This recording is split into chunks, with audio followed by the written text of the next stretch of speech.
Marine Le Pen, the leader of the National Rally Party in France, in a Breitbart News exclusive interview on Monday called on French President Emmanuel Macron to resign the presidency, but said he is not honest or bold enough to recognize his worldview has been defeated.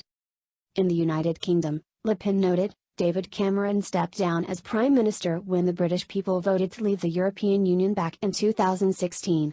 And in 2019, Le Pen noted, Prime Minister Theresa May announced her plans to resign after the Brexit Party defeated her party and all others in the UK's European Parliament elections.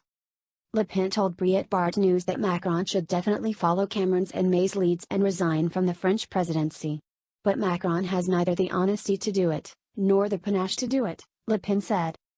Even if Macron hangs on to the presidency and refuses to resign despite the stinging defeat in this weekend's elections, Le Pen told Breitbart News that Macron must dissolve parliament immediately and hold new elections as soon as possible. They should happen immediately because of yesterday's results, but mostly because of Macron's posture during the election, where he was not the warrantor of the constitution but he became an active player in one of the parties, Le Pen said in a more than 20-minute phone interview on Monday in the wake of her party's win over Macron's in the European Union elections. Once he engaged, it became his personal responsibility. He should take into consideration the results and call for elections. Le Pen's National Rally, rebranded from the old National Front party her father founded that she took over, surged into first place in the European Union elections in France this weekend. Le Pen's party won more than 24% of the vote compared with Macron's Republic on the Move, which finished under 22%. Speaking through a translator via phone for the exclusive interview on Monday, Le Pen explained the victory and why she believes her party won, while Macron's was defeated. There are two main reasons, one is a European reason, and the other is on a national basis. Macron, in the early stages of the campaign, presented himself as the leader of the European Union that the French people do not want anymore, Le Pen said. The European Union despises the people. The European Union protects unfair competition, specifically with products coming from China. And more than anything, the European Union is fully open to immigration to the European Union that will be submerged. The second reason is a national reason. He established some policies, specifically on a fiscal level, that are particularly unjust and unfair to the popular classes, to the common person. For the past 2 years, he has displayed extreme arrogance and spite for the common people and the French people in general. What I and the list have been doing is explaining to the French people that the former divide between right and left wing does not exist anymore. And for the second time in a row, which means including the presidential election 2 years ago, the new divide is between the globalists and the nationalists. Twice in a row, this narrative that I have been explaining has become true and has been put in place by the vote of the French people. Yellow Vest protesters have been blaming Macron for losing the election. Le Pen said that while the Yellow Vest's impact on the election is difficult to assess, the bigger point is that people feel disenfranchised and not represented properly in their government. It is difficult to assess, but an essential part of our dysfunctional democracy in France, which is the lack of representativity of the National Assembly in France, Le Pen said. We are the first party in France with 24% yesterday in the European elections, and yet our party has 6 members in parliament out of 577. When democracy is so badly treated, it only can create tensions that are most likely irreversible. Le Pen has been campaigning on the narrative that the battle is no longer between the traditional left and right, but instead between the top and bottom, a globalists versus nationalists fight, and the contrast offers voters in elections around the world a clear choice. Globalism is a post-national spirit, Le Pen said when asked to explain the differences between globalism and nationalism. It carries a notion that borders must disappear, including the protection that such borders usually brings to a nation. It carries the concept that overwhelming markets decide about everything. This concept about globalism is pushed by technocrats that are never elected, and they are the typical type of person who runs things in Brussels in the European Union. The people that believe in nations, the nationalists, it's the exact opposite. They believe that nations are the most efficient way to protect national security, prosperity, and identity, to make sure that people will prosper in the nations.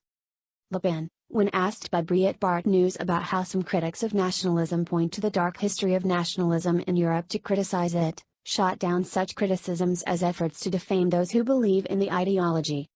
The objective of the globalists is to discredit anyone who defends a nation, and to shame them or to defame them, Le Pen said. It's specifically because a nation is the ground where democracy applies, where the people can decide. They do know that the people in fact do not agree with globalism. France was not alone over the weekend in electing right-wing nationalists to power in the European elections. In Italy, for instance, Matteo Salvini's League Party won big, and Le Pen says she looks forward to working with him in advancing the ideas of nationalism against globalism. For a very long time, our party has been working with Salvini, for example, but also with other parties in several countries in Europe to defend the idea of nations, Le Pen told Breitbart News. We are allied, but we also are friends. This specifically worries the globalists because they see that tomorrow they are going to face a real political alternative. The European Union cannot stand the idea of change or an alternative because it is in itself a totalitarian institution. Le Pen said there is great enthusiasm across Europe because of an unconditional love that nationalists have been expressing for their countries. What is being done, what these parties are doing right now, is a source of great enthusiasm, Le Pen said. Never since the beginning of the European Union has the possibility of a Europe of nations been so close. This is the reason why globalists are so violent and aggressive toward Matteo Salvini. But we are carried by something they cannot touch, that they cannot reach, an unconditional love we feel for our country and for our people. She said she sees National Rally, her party in France that just won big over Macron's globalists, as being in a central place in this new rising coalition. A central place, both delegations, the French and Italian, will be the largest national groups within this coalition at the European Parliament. Matteo Salvini and myself have always worked together very closely, even when we were both smaller on the political stage, and we have a way of seeing things and of working together, Le Pen said when asked where she sees herself in the National Rally in the bigger picture. While Italian and French nationalists are perhaps the closest in terms of working together, others from other countries, notably the Brexit party led by Nigel Farage in the United Kingdom and nationalists in Poland and Hungary as well, have been on the rise throughout Europe. Le Pen said that it is important for those who see the world similarly to work together to take on the globalists. What is going on in Europe right now is of historical magnitude, Le Pen told Breitbart News. Patriots from all countries must unite. But, she noted, it will be tougher for all nationalists to unite because of differences in opinion on some things, even though, she said, French nationalists have always defended core principles of nationalists in other nations. Getting together is a long trip, Le Pen said. In the European Parliament, we have always defended the idea that Hungary and Poland have a right to defend their people within the European Union. Same for the United Kingdom, we have always defended the idea that they were free to leave the European Union if they wanted to, as they expressed in their vote. We believe this is at the core of defending democracy. One does not negotiate with such essential notions. When asked if her vision aligns with that of President Donald Trump here in the United States, Le Pen said that if he believes in sovereignty, borders, and the right of a people to protect their national interest, then they do. If President Trump's vision of the world is that nations are to overcome empires and take over the destiny and the future of their people, in that case we fully share his view, Le Pen said. If his vision is to believe that the people of a country have a right to vote in order to protect their country and to make sure that their country comes first, in that case yes I share his vision. Will we always share the same ideas? Will the interests of France and the United States always be aligned? This is a question, this is not sure, this is called diplomacy. She also said it was definitely easier to take on the globalists in Europe with Trump in the White House here in the United States. This was used against us during the European election, Le Pen said. The overwhelming power of the economy, the desire to defend popular classes, the middle class, our refusal of uncontrolled unrestrained immigration, the idea that protectionism is an idea to offer social benefits to countries that are importing goods, the belief that identity of the people has to be defended, are all definitely common points with President Trump. Gillette's latest advertisement sympathetically shows a woman transitioning to be a man with the help of male shaving products.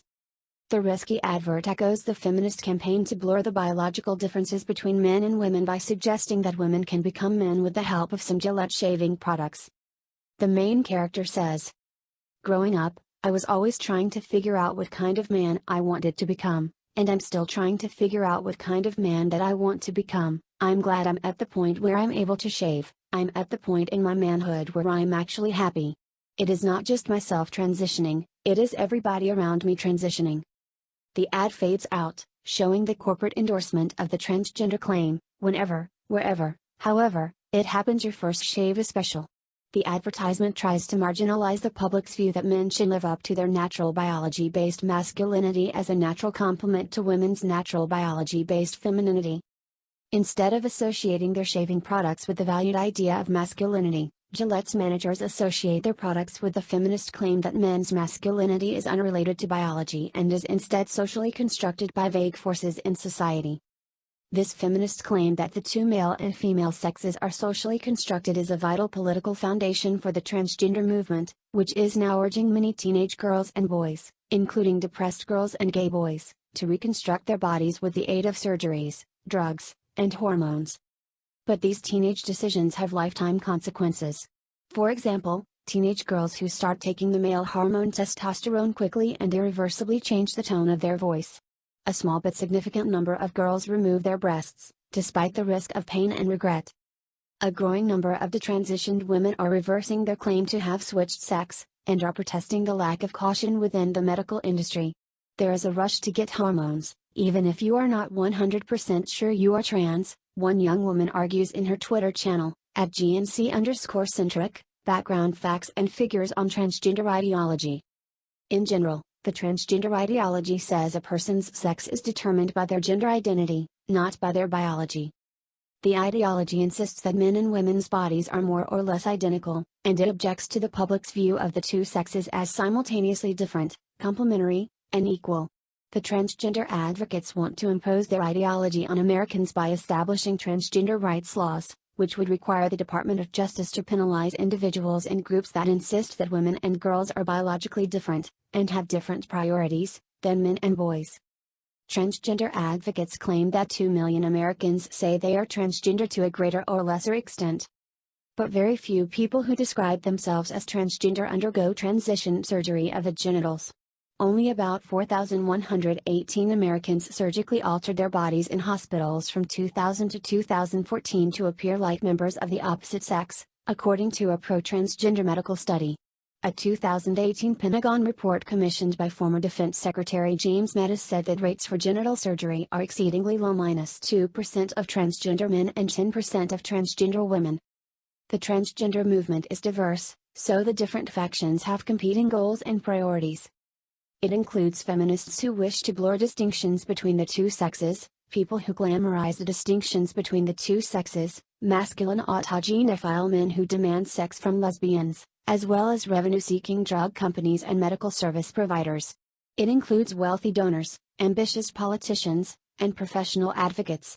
The movement also includes sexual liberationists and many progressives who are eager to liberate people from their bodies, non-political people who are trying to live as members of the opposite sex, high-profile children, troubled teenage girls trying to flee teenage turmoil, and people trying to detransition back to their sex, plus some parents who are eager or willing to endorse transgender claims.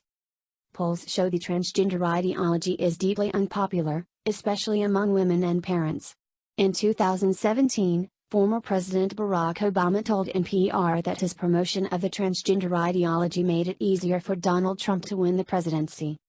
Multiple polls show that most Americans wish to help and comfort people who think they are a member of the opposite sex, even as they also reject the transgender ideology's claim that people's legal sex is determined by their feeling of gender identity, not by biology.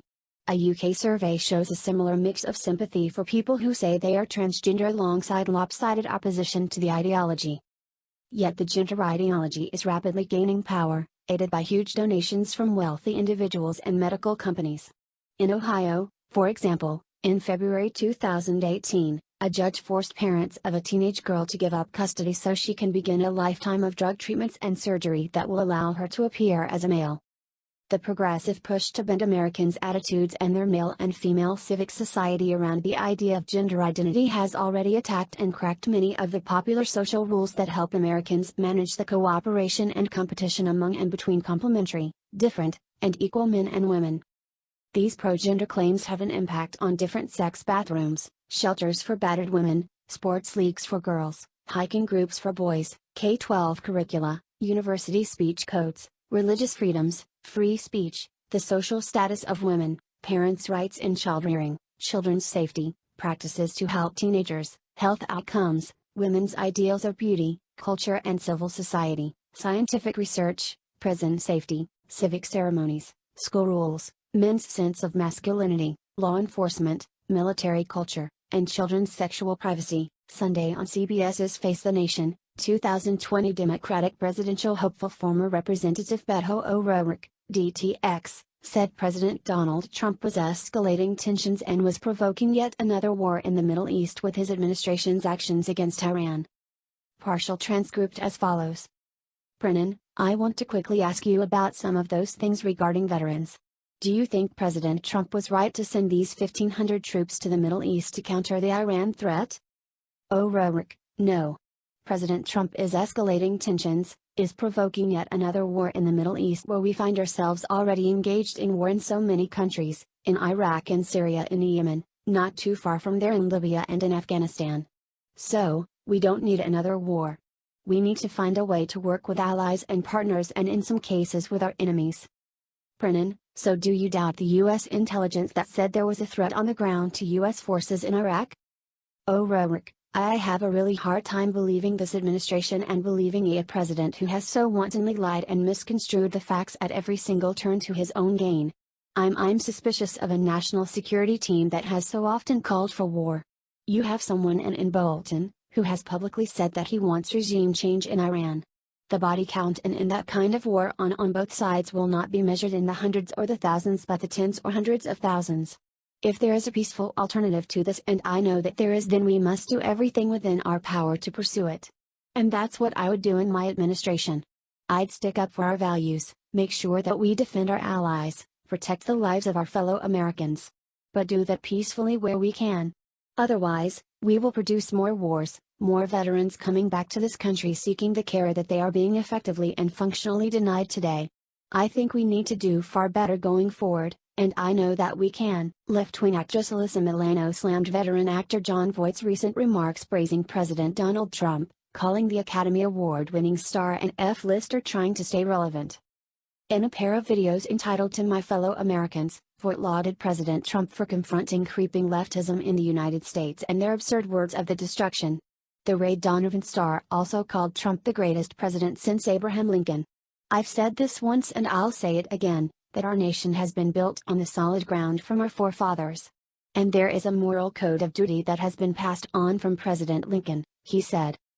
Alyssa Milano took to social media to criticize Voight's remarks, saying, "Now I understand why Republicans like to discredit actors and our political views.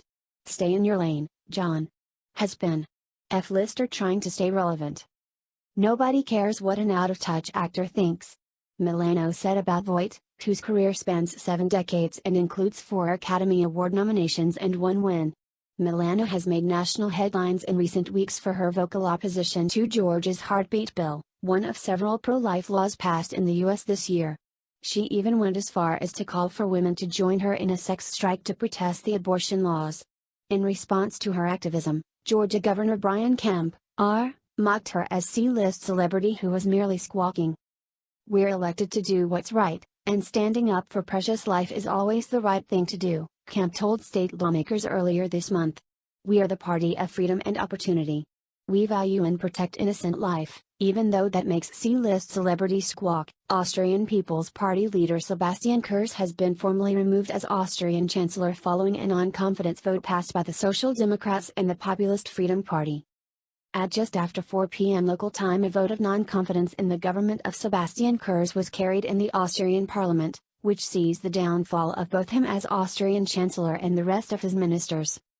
The vote was initially proposed by Social Democrat, S.P.O. leader Pamela Rendi-Wagner, who addressed Kurz saying, "You have said a lot, but have not yet said that your government has failed. You alone are responsible for it." The motion of non-confidence comes in the wake of the so-called visa scandal that saw former Freedom Party leader and former Vice Chancellor Heinz Christian Streeck, along with former Vienna Deputy Mayor Johann Gittes, secretly recorded in a villa in 2017, allegedly trying to help the niece of a Russian oligarch purchase Austrian newspaper Kronenzeitung in exchange for media influence and government contracts. The woman, who claimed to be the niece of Igor Medvedev, turned out to be a decoy, and the footage was unseen until the week before the European parliamentary elections. Mr. Streeck immediately resigned as vice-chancellor and as leader of the FPO, but following the revelations, Chancellor Kurz also demanded the resignation of Interior Minister Herbert Kickl. Eder Kickl refused. He was fired, and along with him every single FPO minister also quit their positions in solidarity. Early Friday morning, the new FPO leader, former presidential candidate Norbert Hofer, told the press that he would be supporting Rudy Wagner's confidence motion, guaranteeing enough votes to bring down the Kurz government, which will have to be replaced by federal President Alexander Van der Bellen by an interim caretaker government before new elections can be held in the autumn. Kurz's reign as Austrian leader marks the shortest in Austria's post-war history at only 525 days, and comes after his party, the OVP, dominated the polls in Sunday's European election, grabbing 34.9% of the vote.